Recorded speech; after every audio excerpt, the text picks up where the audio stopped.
They told you being good was the right thing, that pleasing others was noble, that staying quiet was a sign of maturity, but no one ever told you that often this goodness is just your ego dressed up trying to survive. Carl Jung once said, "What you show to the world isn't all of who you are. It's what you learn to be so you wouldn't be rejected." And behind that good person image, there might be a soul that's exhausted, stifled, and starving for truth. You know that constant smile? Sometimes it's just fear of disappointing, that flawless kindness. It's often just a wounded child trying not to lose love. And that's why, today, we're going to tear off this nice person label. We're going to look straight into what nobody dares to say, that your kindness might be making you sick. This video isn't about being better, it's about being whole. It's not about following spiritual rules, it's about freeing the soul from the shackles of the persona. We're going to talk about the shadow behind the smile, the guilt you haven't noticed, the emptiness that being too useful can't seem to fill. Here, you'll understand why you feel so tired, even though you're such a good person. You'll learn how to transform this silent pattern that's holding you back into a new way of being, more authentic, more free, more yours. And if you think this is just some abstract, philosophical talk, just wait. Because this conversation might change how you see yourself and how you allow yourself to live. But a warning, once you see it, you won't be able to pretend you didn't. The price of being good. Being too good seems like a virtue until it starts to hurt. And it hurts in a way no one sees, because the suffering of someone trying to be perfect is always painfully quiet. From a young age, they learned that in order to be accepted, they had to please. A simple compliment for swallowing their own desires, or a bit of extra affection when they hid their anger. And just like that, the brain learned that being good was the currency for earning love. That's not spirituality, that's survival. It's the ego crafting elaborate strategies to avoid rejection, abandonment, and humiliation. And the cost of that? Their own soul being silenced in the name of harmony. Jung would say, what you repress eventually screams. But that scream isn't heard with your ears. It shows up as anxiety, fatigue, and nameless anguish. The body starts to demand payment for all the truths the soul was forced to swallow. And the more kindly they try to behave, the further they drift from who they really are. This kind of goodness isn't a virtue, it's a prison dressed up as affection. It's as if every time they say yes to avoid conflict, they're really saying no to themselves. They become the one who holds space for everyone else's tears while swallowing their own. The one who lends their shoulder but never leans on anyone. The one who saves everyone but drowns alone. And the cruelest part, society applauds. The workplace praises the employee who never complains. The family admires the child who never causes trouble. The partner grows accustomed to the love that doesn't set boundaries. But no one asks, are you okay living like this? And the truth is, they don't know how to answer anymore. Because deep down, they've forgotten who they were before becoming who everyone else wanted them to be. Kindness born from guilt, not awareness, is just a beautiful way of abandoning yourself. And the most devastating kind of abandonment is the one we inflict on ourselves. Worse yet, this behavior becomes addictive. It turns into a persona, a social mask hiding the shadow. And the more you feed that persona, the further you drift from yourself. That's when spirituality becomes performance. Love becomes obligation. The smile becomes a shield. When someone says, wow, you're such a good person, they feel pride and pain, because no one sees how hard it is to maintain that spotless image. If any of this resonates with you, maybe it's time to look at your kindness through a new lens. Not to destroy it, but to understand where it's coming from. Try a little self-inquiry. When do you feel like you're helping too much? What kinds of compliments make you feel validated, and why? Try staying quiet when someone pressures you for a quick answer. Say, "I need to think," instead of automatically saying, "yes." It may sound simple, but it's in these small acts that the ego begins to lose control and the soul begins to come home. The shadow behind the smile. There's a kind of pain that hides behind the sweetest smile. Sometimes the more someone smiles, the more they're screaming inside. And that's not an exaggeration, it's a defense.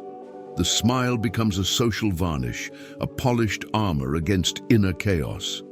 Carl Jung understood this. Behind every idealized persona, there's a shadow starving for recognition. And that shadow isn't evil, it's pain that was never allowed to exist. It's the anger that got silenced by phrases like, "You're so mature," or "Don't make a scene." And even the person who learned to please with a smile also learned to hide their limits. And the worst part, they believe that if they stop smiling, they'll be rejected. As if affection depends on emotional performance. As if staying emotionally silent is the same as being strong. But inside, the soul begins to dim, because no one can pretend to be okay forever. That kind of smile is dangerous. It hides deep cracks. The person becomes so used to putting others first, they forget what it means to be their own priority. They become the one who comforts but is never comforted, who listens to everyone but is never heard, who says, "I'm fine," with tears stuck in their throat. And this creates a cruel disconnection. On the outside, everything looks light. On the inside, everything is heavy. The smile becomes a social addiction, a subtle way of denying their own existence. When they look in the mirror, they no longer see truth. They see expectations. Expectations from others, from family, from work, from a misunderstood spirituality that says being light means never showing pain. But no one talks about the beauty of chaos, of authenticity, of the kind of crying that cleanses. Real shadow work begins when they stop smiling to be accepted and start facing themselves to be free. And you know what's truly terrifying? When that person finally tries to stop, the world pushes back. "You seem different," people say. "Is everything okay?" They press, as if sadness were a glitch, as if emotional depth were some kind of design flaw. But it's not. It's the soul trying to rise.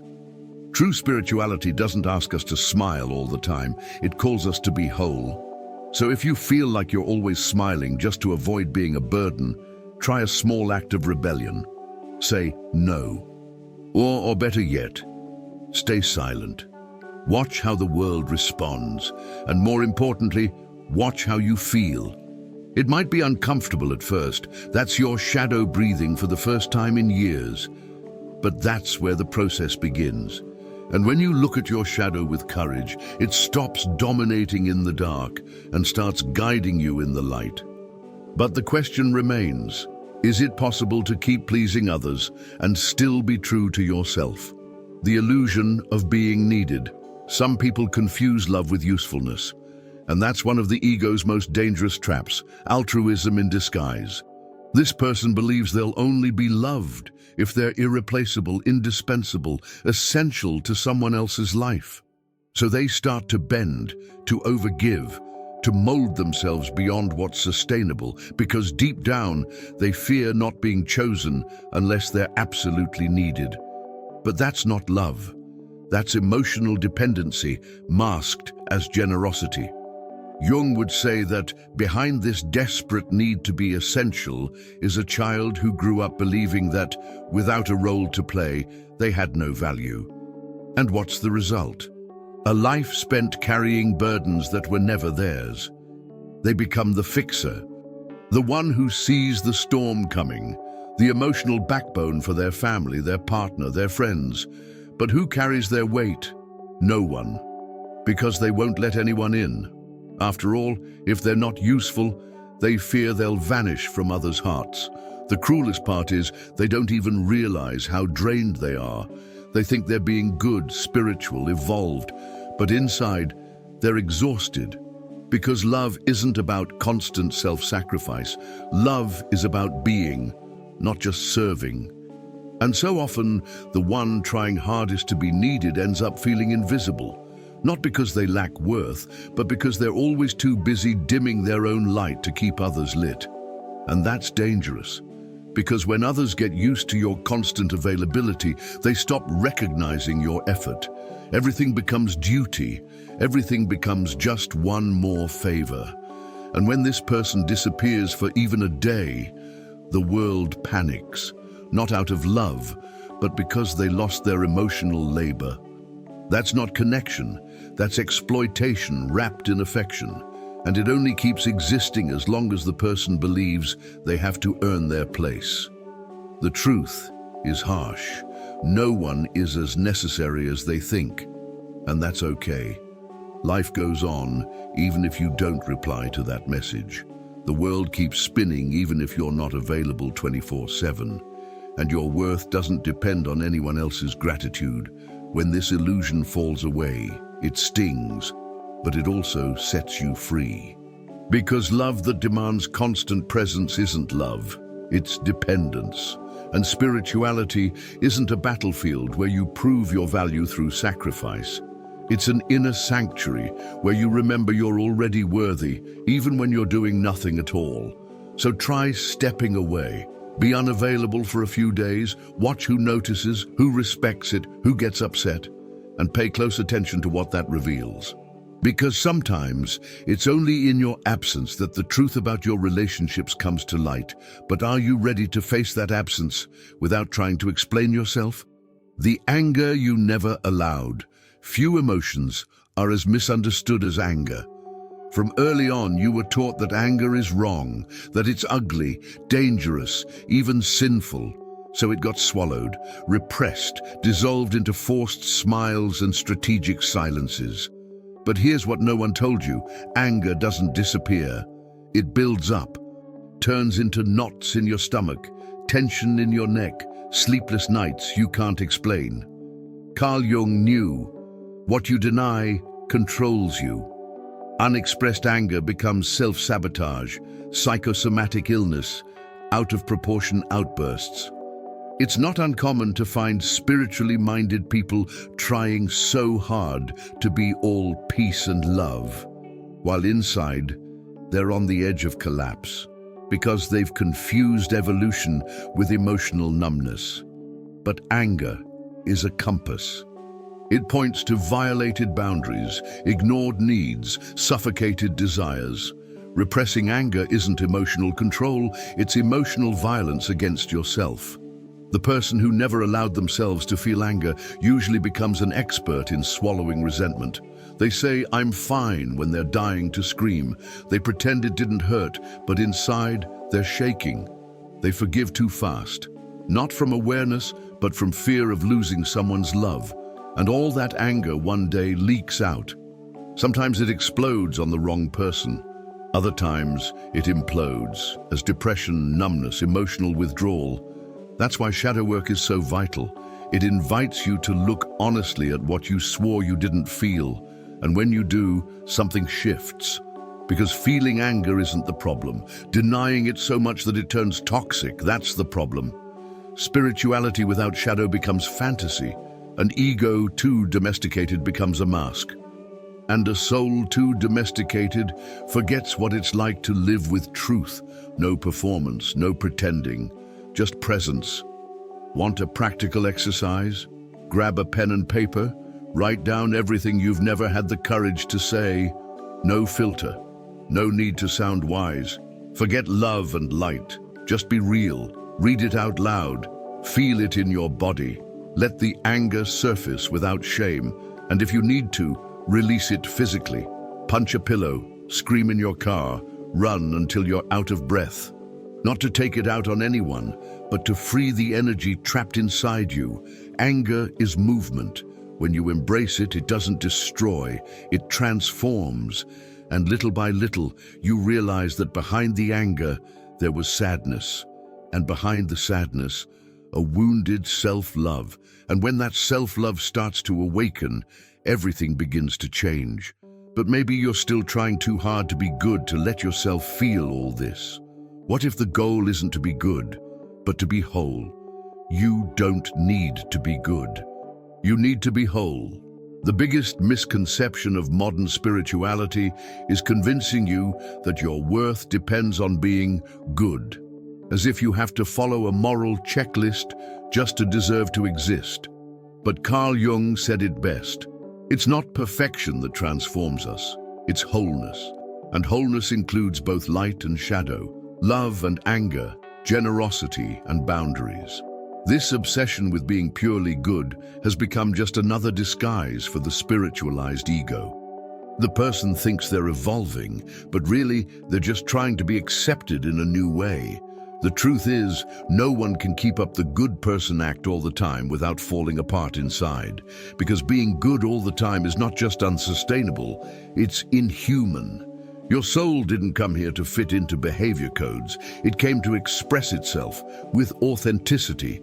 And authenticity is raw, it's imperfect, it's alive. Being whole means letting all your parts have space. It means you don't have to hide your pain to be loved. It means your spirituality doesn't ask you to numb your emotions, but to dive into them. A whole person isn't someone who never gets angry. It's someone who knows where their anger comes from. Someone who looks at their reactions with curiosity, not shame. Who doesn't feel guilty for having dark sides because they know those very shadows hold the seeds of healing. When you allow yourself to be whole, you start forming more truthful connections because you stop using kindness as a silent contract for approval. You start loving without erasing yourself, and that changes everything, even your energy, because it's integrity, not perfection, that truly attracts people, opportunities, and real connections. But to get there, you have to break the addiction of looking good all the time.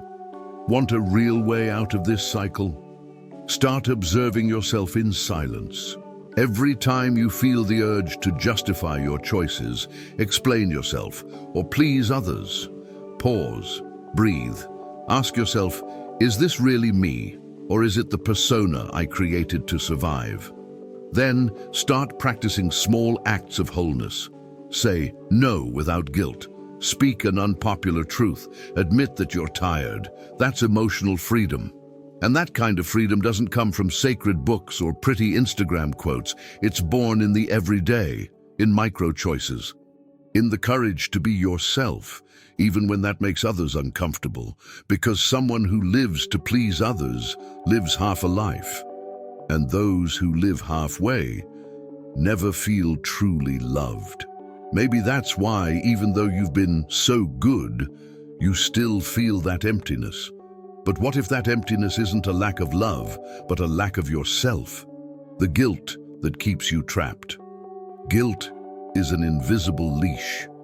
And the cruelest part is, it doesn't hold you back because of what you did, but because of what you believe you should be. Guilt is the emotional echo of a promise you never made, but somehow feel obligated to keep. I can't let them down. I can't say no. I can't change now. Sentences like these build the emotional prison of someone who confuses love with obedience. Carl Jung would describe this as the conditioning of a wounded ego shaped by the need for approval. And what grows from that? A self-punishing kind of spirituality, an exhausting form of kindness, a constant sense of emotional debt. You start living out of remorse, not freedom. You believe that if you're not right, you'll be punished. But punished by whom? God, family, society, or yourself, the one who's become your own jailer. This guilt doesn't just show up in big decisions, it creeps into the small compromises of daily life. You feel like you can't rest unless you've earned it. That you can't ask for help unless you've proven you tried everything on your own. That you can't walk away unless you give a long explanation. And this cycle is quiet, but brutal. It kills spontaneity, drains joy, suffocates intuition. And the ironic part, Sometimes the guilt isn't even yours, it's generational, inherited from the mother who always gave too much, the father who erased himself for stability, the grandmother who never chose herself. That's what shadow work is, asking your guilt, where did you come from, and what are you stopping me from letting go of? Because unresolved guilt doesn't teach, it imprisons. And living in chains isn't maturity. It just means you forgot who you were born to be. Want to start setting yourself free? Swap the question, what did I do wrong, with what was I taught was wrong, but actually isn't. Challenge the voice in your head that accuses you. Sometimes it sounds like your mother, your religion, your school, but it's not really you. Start small. Take time for yourself without telling anyone. Say no without explaining. Cancel a plan without guilt. Watch the discomfort it brings. That's where your freedom lives. Because true spirituality isn't perfection, it's presence. And there is no presence where fear of making a mistake rules. Jung understood. Only those who face their guilt and choose not to be ruled by it can become whole. But maybe, as you sit with all of this, you'll realize that when you disappear, people finally show who they really are. When you disappear, the truth comes out. It's when you step back that true connections reveal themselves. Because constant presence acts like anesthesia. It masks what others truly feel. When you're always there, always helpful, always available, no one has to prove they care. Your energy fills every emotional gap around you. And the worst part, people get used to it. They think it's normal. They mistake your love for obligation. Carl Jung once said that the self grows stronger in silence, and sometimes that silence begins with your absence. When you step away, not to manipulate but to survive, you create space for the universe to show you who sticks around, who respects it, and who vanishes too. Is it painful? Yes, but it's liberating, because you stop living in a fantasy. You see the truth. No excuses, no masks, no persona holding it all together. That's when many relationships fall apart, not because there wasn't love, but because all there was dependency. When you back off, you start seeing who only reaches out when they need something, who's disturbed by your silence because they lost control, who starts saying you've changed when the only thing that changed was your availability. That's the moment spirituality stops being theory and becomes practice. You become the observer. And as the observer, you realize you no longer have to beg for affection, because real love doesn't demand constant presence. It survives the pause. It survives the silence. It survives time. That's shadow work, tolerating the discomfort of not pleasing, and realizing that even when you stop performing, you still exist. The ego screams for validation, but the soul whispers, stay. And when you hear that whisper, you start coming home. Try this. Uninstall WhatsApp for 3 days. Mute your notifications. Go to bed without replying to anyone. Watch who gets uncomfortable. Watch who respects your space. Watch who keeps loving you, even in your silence. Those are your real ones. The rest were just feeding off the role you played, the role of the one who's always there. But you're not a role, you're a being who feels, who tires, who needs to breathe. Absence reveals what presence used to cover. And often, it's in disappearing that you rediscover your soul. Because when you step out of the expectations others place on you, you step back into the energy of your own heart.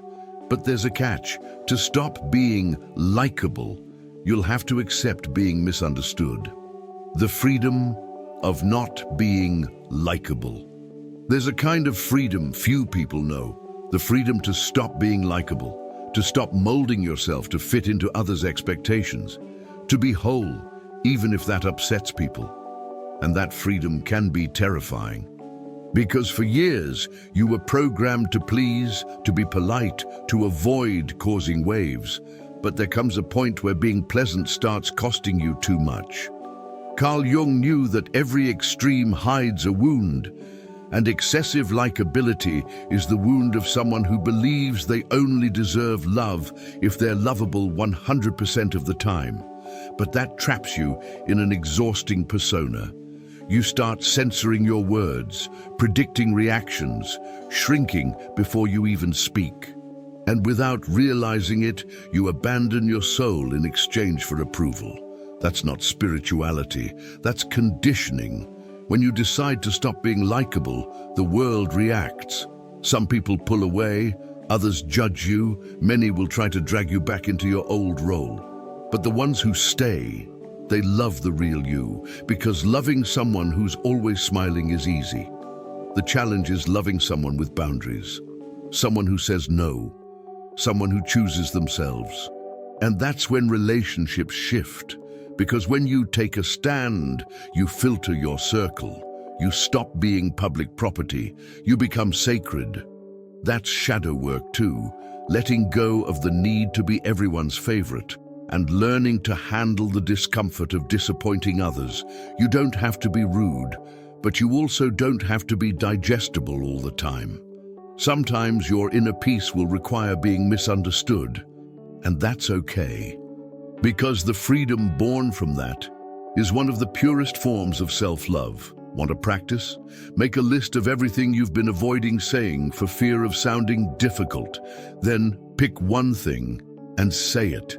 Firmly, calmly, see how it feels, see how others react, and do it again. Because only those who can stand to be rejected without rejecting themselves become truly free. Real spirituality doesn't ask you to be likable. It asks you to be truthful, and truth is often uncomfortable. But the kind of comfort that slowly poisons you isn't worth the affection you pretend to earn. Jung wasn't after approval, he was after wholeness. And to be whole, you often have to let go of the idealized image. Because the soul doesn't want applause, it wants presence. But how do you begin this kind of freedom without losing yourself in the process? You spent your life trying to be good, and maybe you succeeded. But then at what cost? How many times did you dim your light just to keep the peace? How many times did you swallow your pain just to keep being loved? Today, maybe for the first time, you've started to see that this kindness wasn't freedom. It was an emotional survival contract. But now that you've seen it, will you keep betraying yourself? Or will you finally start coming back home? Life doesn't change with pretty phrases. It changes when your soul gets tired of hiding. And maybe this is your moment, the moment to stop living as a character and start existing as a presence, the moment to break the cycle, to feel anger without guilt, to say no without explaining, to stop being likable and still know you're worthy of love. The choice is yours, but remember, your shadow is not a problem. It's the portal. And every healing journey begins the moment you stop running from yourself. If this video tore you open, stay. Because this channel isn't just another piece of content. It's a space where your soul can finally breathe. Here, every episode is a mirror, a reminder, a call to what you came here to do. So if something stirred inside you, hit subscribe, turn on the notifications, and come back to yourself. Because in the next video, we'll keep unlocking the doors your ego worked so hard to keep shut. And every time you press play, it'll feel like coming home, piece by piece, shadow by shadow, truth by truth.